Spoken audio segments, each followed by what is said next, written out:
representing Tower Hamlets National Union of Teachers.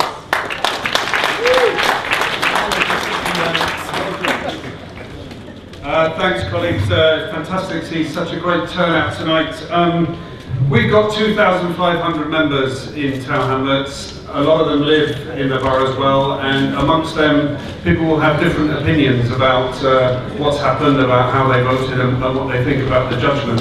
But we did have a discussion at our meeting on Monday, and people said that I should come along to make the following points to this meeting. First of all, if there is a case for corruption and fraud against Lutfer Rahman, let him be tried in front of a jury of his peers. Let's bring the case and let him defend himself in front of a jury of his peers.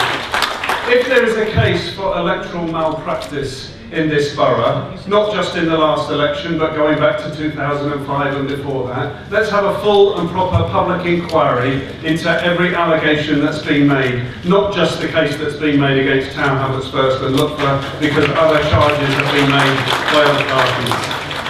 I've worked in the borough for nearly 30 years, lived in it for part of it, and I know that politics is a dirty business, and perhaps no more so in Tower Hamlets than anywhere else. I've stood alongside many people in this room campaigning on a number of issues back in the 90s against the Liberal Democrat Council, who introduced racist housing laws, racist education policies that said you couldn't go to a school just because you had a brother or sister in that school. We opposed those, we stood alongside each other, and we fought that. We've been called by previous leaders of councils rent-a-mob or unrepresentative of the people that we were trying to stand up for. Not ever by Lutfer Rahman have we been called anything like that. And I just want to say one thing about Lutfer's administration. Just think about where Tower Hamlets sits. The Isle of Dogs, Canary Wharf there, and the city over there.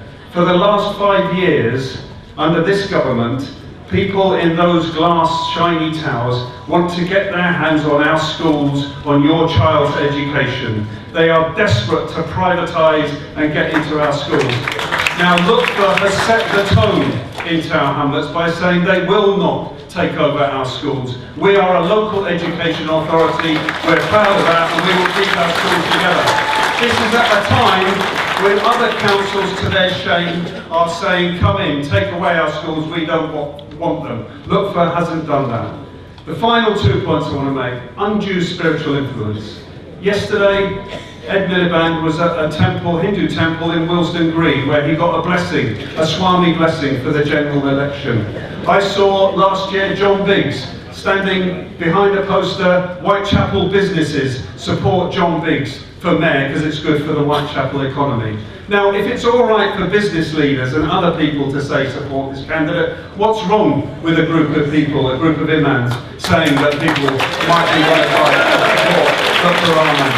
And I'll let you into a secret. We've just been through 2 very bruising elections in my own union, the National Union of Teachers.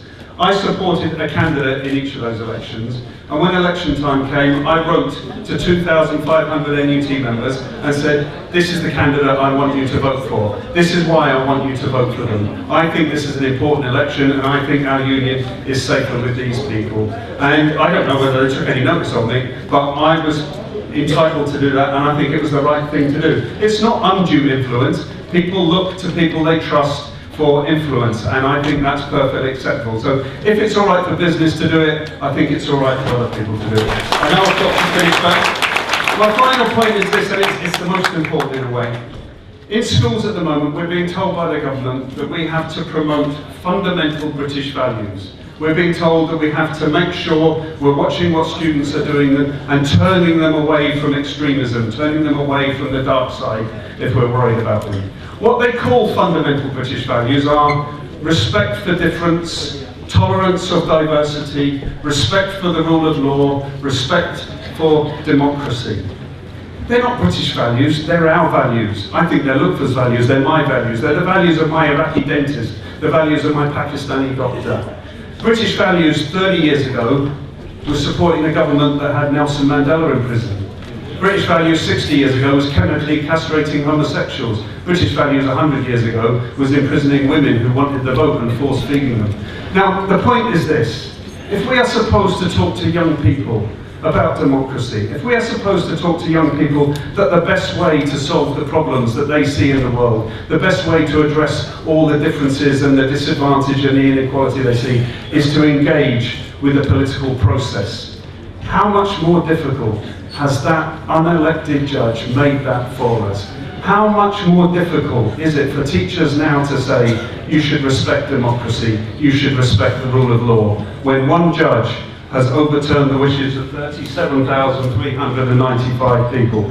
He's made that more immensely difficult, and we should take no lectures from David Cameron, from George Osborne, or any judge about British values. They're not British values, they're our values. They're the values we stand up for when we stand up for democracy and when we stand up for Rahman. Thank you very much.